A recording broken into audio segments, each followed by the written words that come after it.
Right folks, this is a special video only for people who are working on additional knowledge, which means you've completed the essential videos you have to know about for programming as far as my lesson's concerned. Additional knowledge videos are things that are above and beyond what you have to know at the moment. But I've created this first one, and it's all about methods. Now, a method in a Java program is reusable code. It basically means you can put code somewhere, group it all together, give it a name, and then use that code again and again and again without having to retype the code in all the time. If you look at this example, it's a complete example. I'm really hoping if you're watching this video, you've possibly went to the additional knowledge document and scrolled down to page 2, all about making methods of reusable code. If you look here, hopefully you've read all this. There's lots and lots of stuff in there, lots and lots of information. So you want to make sure you've done that before you watch the video. Now let's look at this. So my package is called Simple Methods. My class is called Simple Methods. And here's main. Now look where main starts and finishes. There's main starting and finishing there. This is new already. Usually when we make code, all of our code is within main. So as you can see, there's code further down beyond main. The main is the first method in a program. And what we'll do today is see how other methods are created. So this method's called main.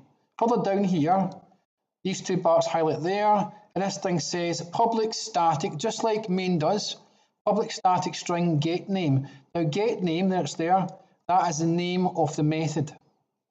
So if you look further down, I've created a bunch of methods. There's get age, there's get year, there's calculate, year of birth, and there is show, year of birth. Lots of methods. Now all of these methods, they're after main, as we've seen. Remind ourselves there's main there. So these methods are after main, but before the end of class, there's class there.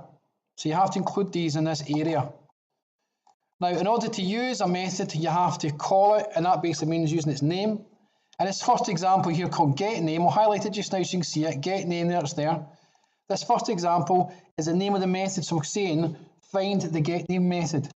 So what happens is it takes that, and the program looks for getName, locates the code, which starts here, and carries out all of the code. And once it completes that, it comes back to here. Now, to the left of this method, it says name equals getName. So what's happening here is this method called getName, it does a calculation, works something out, right? It works something out, and then it returns a single value, right? Some sort of value. Only one value is allowed to return.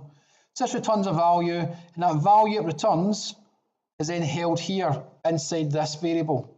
So I've called it sname. So it's something to do with someone's name. So let's look at getName, the code for it.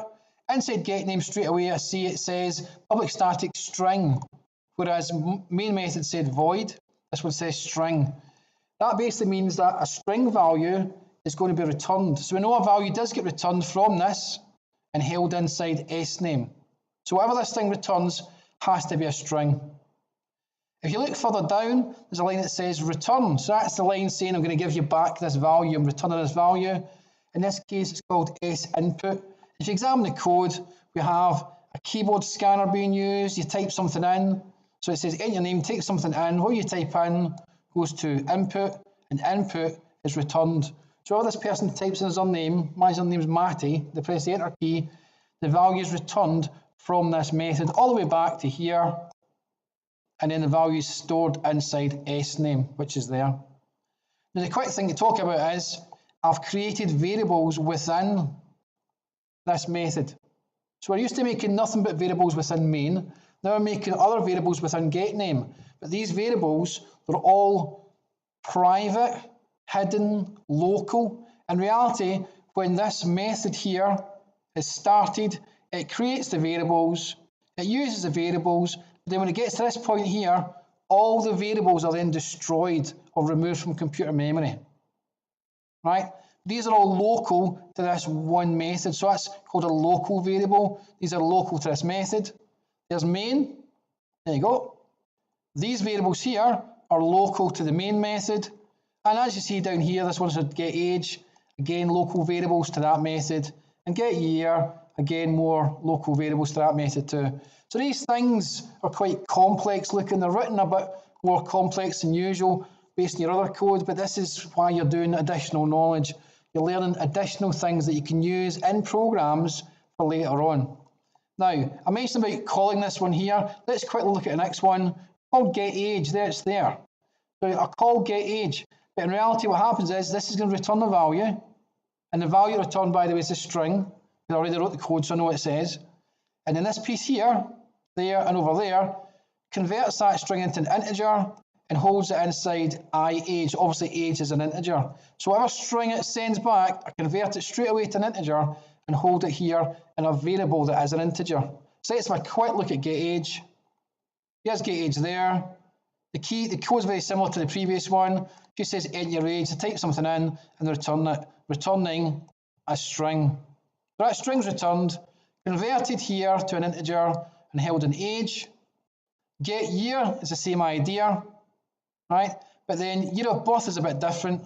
It says year of birth is equal to calculate year of birth, and then two values here, values from these two variables are sent into the method, so the method can use the values. So they're sent in there, and then if you look at the line that creates it, this is what grabs it. These two variables, age and year, are created as this method starts, and they grab the two values that are sent through. They do some maths on it and return an answer, which in this case it's returning an integer. And back up here, blah, blah, blah, calculate that, use these, return the value, it's an integer, so go straight into an integer here.